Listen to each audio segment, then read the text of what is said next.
Hello? Hello? Oh, hello, and welcome to the new and improved Five Nights at Freddy's 2 video. I'm here to answer any questions the game may have left unanswered. The game's developer, he's a pretty tricky guy. Don't worry, though. We'll get everything cleared up. Oh, and, watch out for the puppet.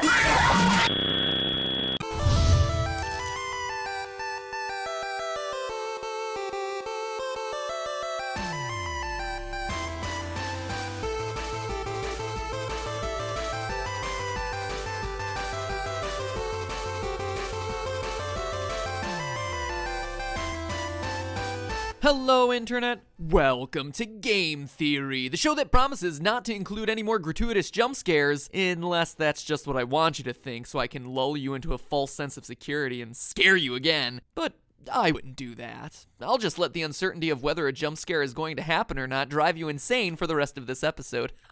Man, I love reverse psychology. You know what else I love? These games! Not because I'm freaked out by the rosy-cheeked, tingle-looking, emotionally dead animatronics. Okay, well, Balloon Kid is pretty messed up, but whatever. No, what I appreciate about these games is the level of thought that went into every element of the story. When you create a game that has people rage debating about whether it's a sequel or a prequel, you've definitely done something right. Unless that was never your intent, in which case you've done something horribly, horribly wrong. Anyway, the point is, Five Nights at Freddy's 2 looks to be everything you'd want in a sequel. More cameras, more danger, and more fan.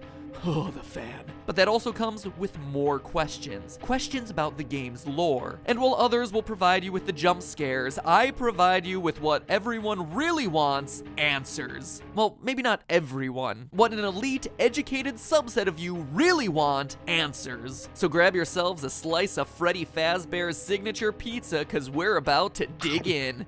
Ugh, tastes like cardboard. Let's get the big one out of the way first. Is the game a sequel or a prequel sequel? And what I mean by that is, contrary to popular belief, just because it has a big 2 slapped next to the name doesn't automatically mean the game comes after the first one in a timeline sense. It's a sequel, yes, but it tells a prequel story. Take for instance these all-time classics, Psycho 4: The Beginning, Lion King 1.5, and the actual all-time classic Godfather Part 2. All of them sequels that just so happen to also be prequels. It's not mutually exclusive. So where's Five Nights at Freddy's 2 fit in? Knowing its place in the timeline is crucial for understanding its story. Well, to figure that out, let's focus on the paycheck you receive at the end of your 5th night. The date places the events of the game in 1987, a whole 6 years ahead of when we determined the first game took place in our first video. Sounds like a prequel, but we found that date in the first game by calculating Mike Schmidt's hourly pay and comparing that to the minimum wage of the 90s. If Scott Coffin, the game's developer, is just picking random numbers for the payments, this bit of evidence would be meaningless. Except that he's not. At the end of Five Nights 2, you get paid $100.50. Divide that by the 30 hours worked and you get $3.35 an hour, the exact minimum wage for 1987, which means that us using minimum wage calculations to identify the year of Five Nights 1 is a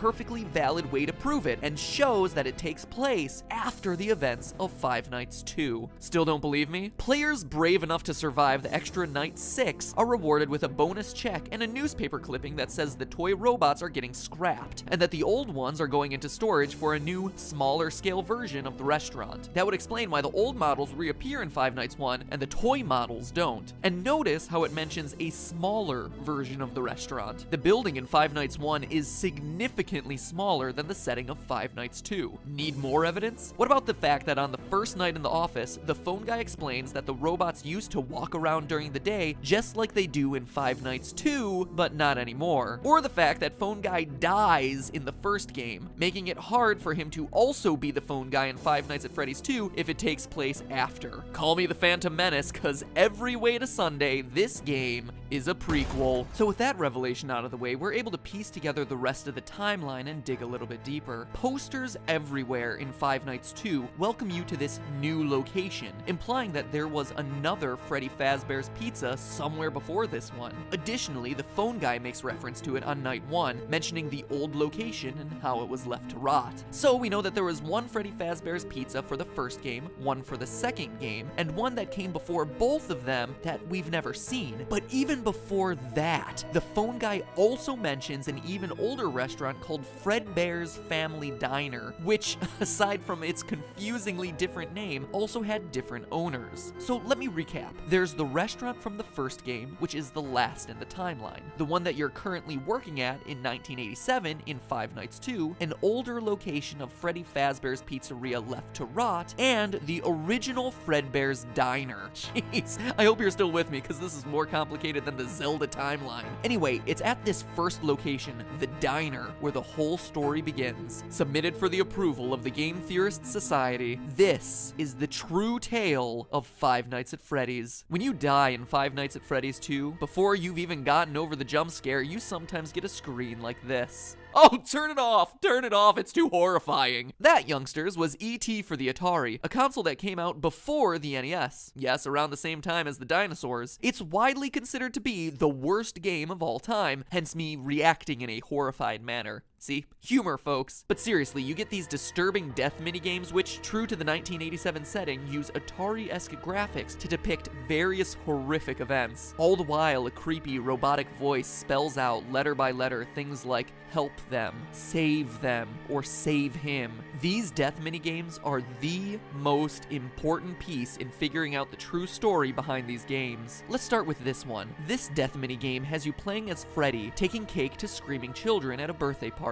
As Freddy rushes around trying to keep the whole party happy, a single sad child looks on from outside, when suddenly you're powerless to do anything but look on in abject horror as a purple man pulls up in a car, murders the child, and drives off. It's my belief, loyal theorists, that this game takes place at Fredbear's Diner, and is chronologically the first event that we see in this timeline. How do I know? Well, it's a small establishment, and there's only one animatronic, Freddy, as opposed to all the other games which show other robots. But more importantly, this murdered child is the one that sets everything into motion. One of the new tasks added to Five Nights at Freddy's 2 is winding a mysterious music box that we're told placates one of the animatronics. If you fail to wind the music box, what you're introduced to is this terrifying thing, the puppet. It looks like No-Face from Spirited Away. You know what else he looks like? Take a look at that murdered child again. See how his tear tracks remain visible on his face, even after he's dead? If we assume that they'll continue to stay with him into the afterlife, we can make a pretty good case that this kid's murdered spirit eventually found its way into the puppet animatronic. But that's not all. What jump scare happens after this save him minigame? After seeing this tear-stained child's murder reenacted in 8-bit, the puppet jumps out of the screen and attacks you. Coincidence? I don't think so. That incident marks the first time the chain is ever associated with a violent act carried out against a child, and we can infer that it was this incident that caused the original owners of Fredbear's Diner to sell off to the company now known as Fazbear Entertainment. Now, I don't know about you, but if I was senselessly murdered and left to haunt a crappy pizza place for the rest of my life in the body of an awful-looking clown doll, I'd want to get my revenge as soon as possible. Unfortunately for our vengeful puppet, though, it doesn't quite turn out that way. Fast forward a few years to Freddy Fazbear's Pizza, the first location, the one that has yet to appear in a game. This new restaurant is the one we learned about in my earlier episode and throughout the first game, where our pal the murderer uses a golden Freddy suit to lure away and kill 5 children in the back room. As we read through the various articles on the wall, he gets caught the next day, but the bodies are never found, presumably because they've been stuffed into the animatronic suits. The restaurant stays open for a few months until the dead body stink starts to waft off the robots and causes the place to get shut down for health reasons. But how do we know this happened in the first pizzeria's location? Again, we turn to what the phone guy says. On night 2 of Five Nights 2, he mentions the smell coming from the old animatronics, the smell that got the original restaurant shut down. We also know that after the Golden Freddy incident, it took multiple months for the restaurant to get shut down. That couldn't have happened in the restaurant of Five Nights at Freddy's 2, which is shut down on night 6 and into the foreseeable future. But outside of these lore clues, it also makes logical sense. Before the Golden Freddy murders, there was one dead child whose tear-stained soul existed in the form of the puppet. But now, now there are 5 more dead children, and thanks to another of the death minigames, we find out exactly what happened to them. In the Help Them minigame, the puppet stuffs the dead children into the robotic suits, giving their souls new life, and preps them for their eternal mission of vengeance. But MatPat, you say through your chattering teeth, there are only 4 dead children in that game. To which I tell you, look closer, if you dare. For the frame right before Golden Freddy's head jumps out and attacks features the lost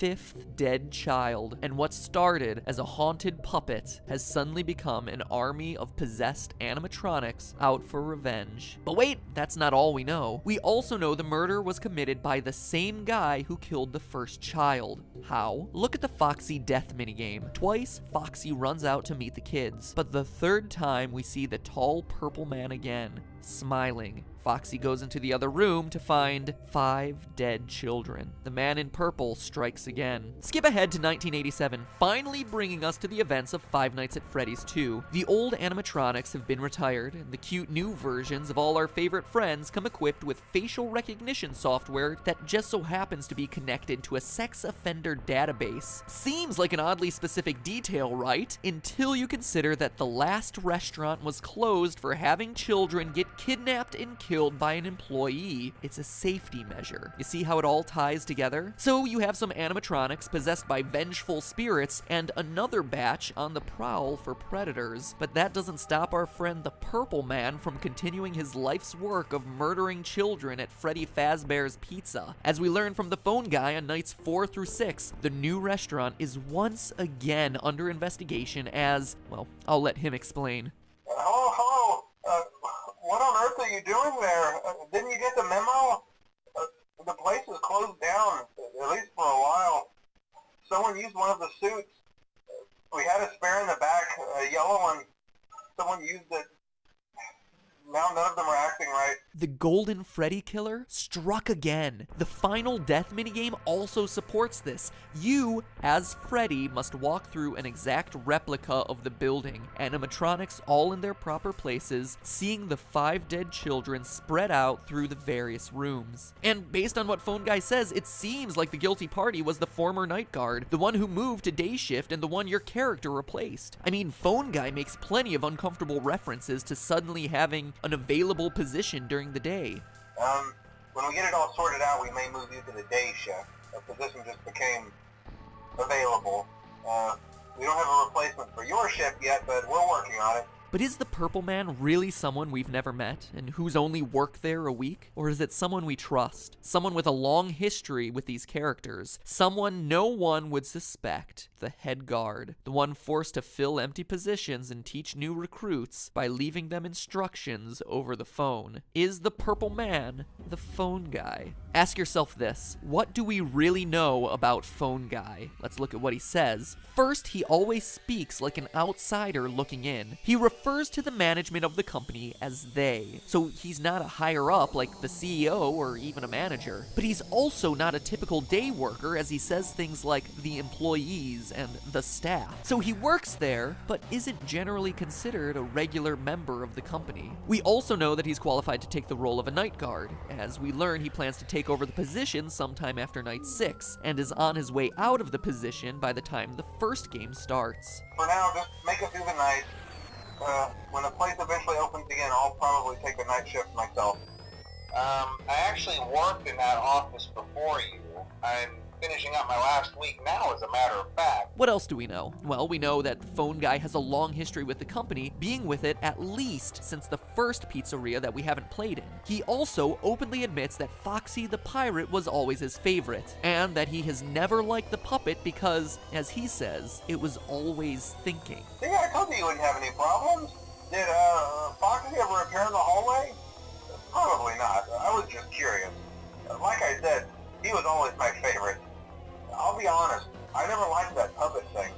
It's always thinking and it can go anywhere. Okay, but what do we know about the purple guy, the Golden Freddy killer? Well, let's look at the minigames again. He has a long history with the franchise, killing since it was Fredbear Diner. We see him smiling as he watches Foxy perform, Phone Guy's favorite, right before Foxy sees the room of dead children. We know that the puppet and the killer wouldn't get along, which would explain Phone Guy's discomfort around a creature that he describes as always thinking. And here's the bombshell. We know the killer is a security guard. How? On very rare occasions during the Save Them minigame, while Freddy chases the puppet, the purple man appears and chases you. Look on his chest. It's an orange badge, the kind that would be given to a security guard. Now look at his eyes. Notice the white spots? An odd, seemingly innocuous detail. But now look at Golden Freddy. Look deep into his dead, vacant eyes. What do you see?